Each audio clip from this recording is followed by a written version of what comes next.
Pak, namanya siapa Pak? Nama saya Januariwan. Pak Januar, ini mengkritisi atau menanggapi soal sekolah online Pak. Bapak sebagai orang tua atau wali murid bagaimana Pak? Nah, Pak. Kalau menurut saya tentang sekolah online itu sangat bagus untuk memutus mata rantai penyebaran COVID-19. Apalagi buat anak-anak SD yang mungkin mereka belum paham tentang apa yang namanya protokol kesehatan. Namun menurut saya banyak hal-hal yang janggal di dalam pelaksanaan. Salah satunya pemerintah, ini akan saya sampaikan supaya Bapak Presiden Republik Indonesia, Bapak Joko Widodo untuk mendengarkan keluhan masyarakat, ya. Dan tolong diperhatikan kerja-kerja Menteri khusus Menteri Pendidikan. Sampai dengan hari ini tagihan-tagihan SPP sekolah-sekolah itu 100%. Sementara guru-guru itu bekerja, saya juga tidak tahu. Ini tolong Menteri Pendidikan cross-check ke bawah. Apakah benar guru-guru yang selama ini mengajar lewat online honornya dibayar 100%? Apakah fasilitas sekolah-sekolah itu dipergunakan 100%? Listrik mereka aja turun karena banyak tidak dipakai. Kenapa harus menagih 100%? Nah, terkait sekolah online ini bicara tentang teknologi. Tidak semua manusia, tidak semua wali murid itu paham dengan teknologi. Tidak semua orang mampu untuk membeli kuota dengan kondisi COVID seperti ini. Karena banyak orang tua yang saat ini masih dirumahkan. Dan tidak semua wali murid itu mempunyai HP yang layak. Ini yang perlu dikontrol. Jadi pemerintah jangan hanya membuat peraturan tanpa ada kontrol kerja di bawah.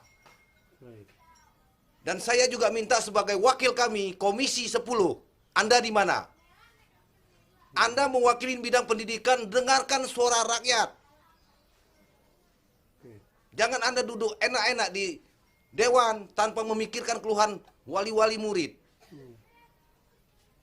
Kalau pribadi mungkin ya saya mesti mampulah untuk membayar SPP, tapi belum tentu yang lain-lain itu bisa seperti kami. 70% banyak orang mengeluh, 70% banyak orang tidak mampu. Jadi karena ketidakmampuan teknologi orang dengan teknologi dan kekalahan orang dengan model-model HP-nya itu, bagaimana dia mau mengajarkan anaknya? Bagaimana kita akan menciptakan generasi penerus bangsa yang baik kalau pendidikannya nggak benar? Saya hanya pesan, selamatkan generasi penerus bangsa. Generasi penerus bangsa ya, tidak pakai T. Itu dengarkan. Oke.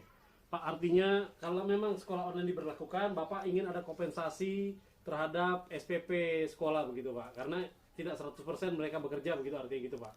Ya harusnya kalau memang mau relaksasi, seluruhnya relaksasi. Ya, SPP sekolah mungkin sangat banyak yang minta dikompensasi, tapi alangkah baiknya pemerintah khususnya Kementerian Pendidikan maupun wakil kami di Komisi 10 di cross check dulu apakah benar guru-guru yang ada di sekolah itu honornya dibayar 100% oleh sekolah.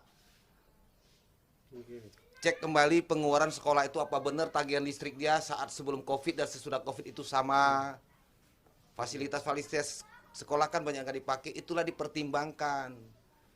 Sementara pengusaha-pengusaha aja yang berbisnis aja mendapatkan relaksasi dari pemerintah. Kenapa pendidikan tidak?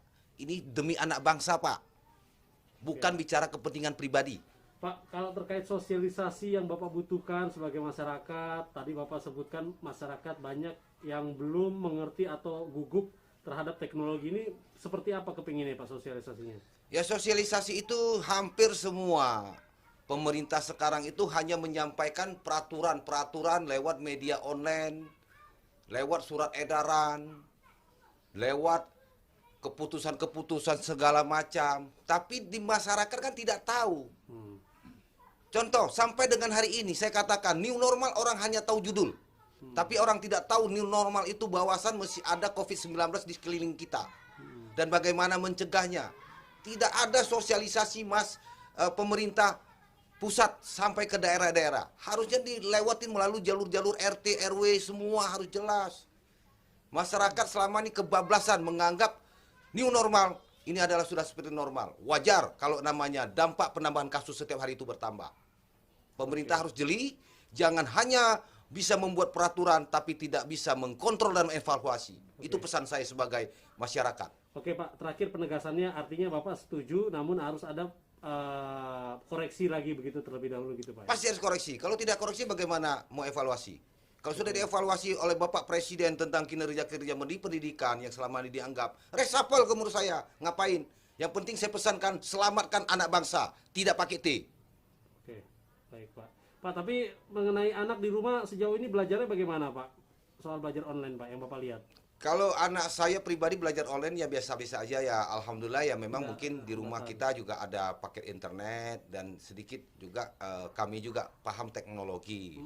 Tapi orang-orang di sekeliling kami belum tentu nasibnya sama seperti kami. Itu yang harus diperhatikan oleh pemerintah. Oke, tidak ada hambatan berarti Pak. Tidak ada hambatan, Pak. Tapi ada biaya berlebih nggak Pak? Dari sebelumnya tidak online ya sekarang harus tiap hari online begitu Pak? Ya kalau biaya lebih sudah pasti karena satu sisi sekolah SPP dibayar 100%, buku-buku tetap dibeli, yang mengajar kita, yang terima gaji guru, waktu ibu-ibu juga kadang-kadang kasihan.